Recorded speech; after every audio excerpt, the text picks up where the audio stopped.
উজ্জ্বল ভবিষ্যৎ আপনাদের হাতে। এই সেক্টর আপনারা কোনো এক সময় হাজারো ছেলেদেরকে কাজ শেখাবেন যারা স্মার্ট টেকনিশিয়ান হিসেবে নিজেদেরকে রূপান্তরিত করতে হবে। স্যার এই ফোনটা হচ্ছে আমার প্রায় 4-5 মাস ধরে একটা টেকনিশিয়ানের কাছে ছিল। তো আর কি ওইখানে আমি অনেক দিন যাবত যা আশা করছি, আমার প্রায় গাড়ি ভাড়ায় চলে গেছে প্রায় 1000 খানিক টাকার মতো।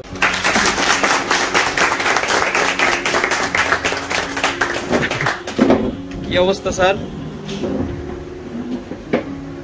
ঠিক করছেন? জি স্যার। কি সমস্যা ছিল এটা?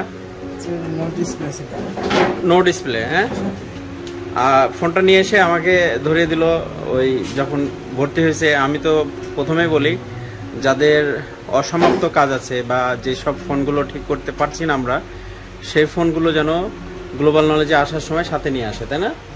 কাজগুলো আপনারাই করবেন, শুধুমাত্র আমরা ট্রেনিং শেষ করার পরে আস্তে আস্তে আপনাদের দক্ষতাগুলোকে আপনাদের সেট থেকে প্রমাণ করার চেষ্টা করব, রাইট? আচ্ছা, আইফোন হোক আর স্যামসাং হোক, ইলেকট্রনিক্সের মূল থিওরি গুলোর উপরেই তো এগুলো কাজ করছে, তাই না?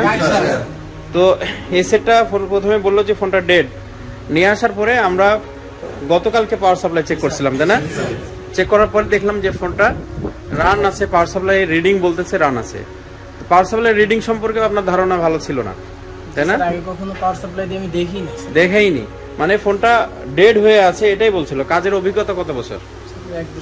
1 বছর থেকে কাজ করে, কিন্তু পাওয়ার সাপ্লাই রিডিং সম্পর্কে ধারণা ছিল না। আমরা দেখতে পাচ্ছি যে ফোনটা কমপ্লিটলি রান করেছে এবং এখানে আমাদের ফোনটা ফ্ল্যাশ করা হয়েছিল কোনো এক সময় সম্ভবত, যার কারণে ফোনটা রিসেট দেখাচ্ছে। এই ফোনের হিস্টোরিটা যদি একটু বলেন। স্যার এই ফোনটা হচ্ছে আমার প্রায় 4-5 মাস ধরে একটা টেকনিশিয়ানের কাছে ছিল।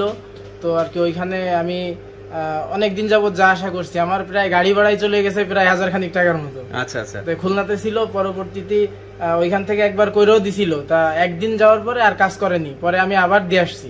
দিয়ে আসার পরে কিছুদিন রাখার পরে বললো যে ফোন আর হবে না। পরে আমি স্যার চিন্তা করছি যে আমি করবো, মাদারবোর্ড চেঞ্জ করে ফেলবো। তা পরবর্তীতে এখানে আসার চিন্তা ভাবনা করছি, তখন মনে করলাম যে দেখি ফোনটা নিয়ে যাই, যা হওয়ার হইবে, কারণ মাদারবোর্ড তো এমনি চেঞ্জ করবো। সেই রিক্সে আর কি নিয়ে আসছি, যে হইলে হইলো না হইলে নাই। তা আলহামদুলিল্লাহ এখন ফোনটা রান হয়েছে। ঠিক করেছে কে? ঠিক স্যার, আমি নিজেই করেছি। কেউ হেল্প করেনি তো? জি না স্যার, শুধুমাত্র গ্লোবাল নলেজের প্রশিক্ষণ, জি, আর ডায়াগ্রাম হেল্প, প্রশিক্ষণের ব্যবহার করে, প্রশিক্ষণের যে জ্ঞান আছে সেটা ব্যবহার করে তো ঠিক হয়েছে। জি স্যার। আচ্ছা, অন্য দোকানে কেন দিয়েছিলেন ঠিক করতে? সেই সময় আমি এর বিষয়ে অজ্ঞ ছিলাম না, আর ব্র্যান্ডের সেট, যার কারণে। আচ্ছা আচ্ছা, তখন সে নিজে ভালো কোনো কাজ জানতো না, যার কারণে এক্সপার্টের কাছে আপনি দিয়েছিলেন। জি স্যার।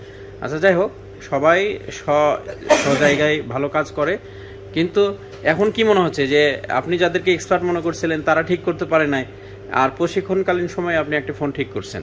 জি আলহামদুলিল্লাহ, অনেক ভালো লাগতেছে স্যার। এরা কাজে বসতে চায় না। আমি কিন্তু খুব বকাবকি করি সবসময়, নিজের সেটগুলো কই বের করো, কাজ করো, বকাবকি করি না? আজকে ফলাফল পেয়েছেন শেষ সময়ে। গত ব্যাচে এই ফলাফলটা আমরা পেয়েছিলাম একবারে 15-16 দিনের মাথায়, কিন্তু আপনাদের সময়টা একটু অনেক পরে। আমরা জানি যে এখান থেকে যাওয়ার পরে আপনারা সকলেই ভালো কাজ করবেন ইনশাআল্লাহ।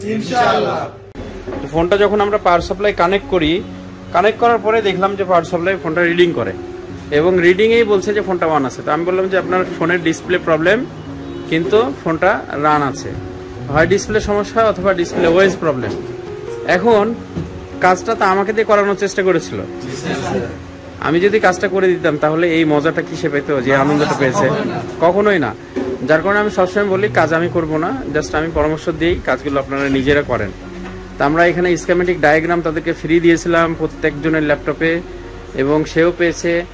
স্কিমেটিক ডায়াগ্রামকে রিড করার পরে একটা একটা করে কম্পোনেন্ট চেক করার পরে সেম ওই ডিসপ্লেতে ফোনটা রান করেছে, তাই না? এবং ফোনের গ্রাফিক্স আসছে। আসলে ফোনের গ্রাফিক্সের ওয়েজ প্রবলেম ছিল। কিছুক্ষণ আগে এসে আমাকে বলল যে স্যার ফোনটা আমি চেক করেছি, ডায়াগ্রামে বেশ কিছু কম্পোনেন্ট মিসিং দেখতে পাচ্ছি।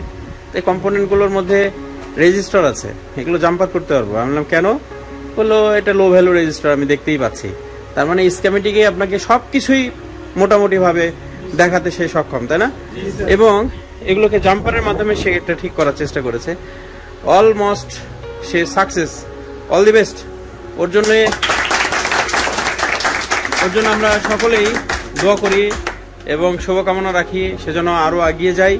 আমরা জানি যে আপনারা প্রতিভার শীর্ষে যাবেন ইনশাআল্লাহ, এবং মোবাইল সার্ভিসিং এর উজ্জ্বল ভবিষ্যৎ আপনাদের হাতে। এই সেক্টর আপনারা কোনো এক সময় হাজারো ছেলেদেরকে কাজ শেখাবেন যারা স্মার্ট টেকনিশিয়ান হিসেবে নিজেদেরকে রূপান্তরিত করতে হবে ইনশাআল্লাহ।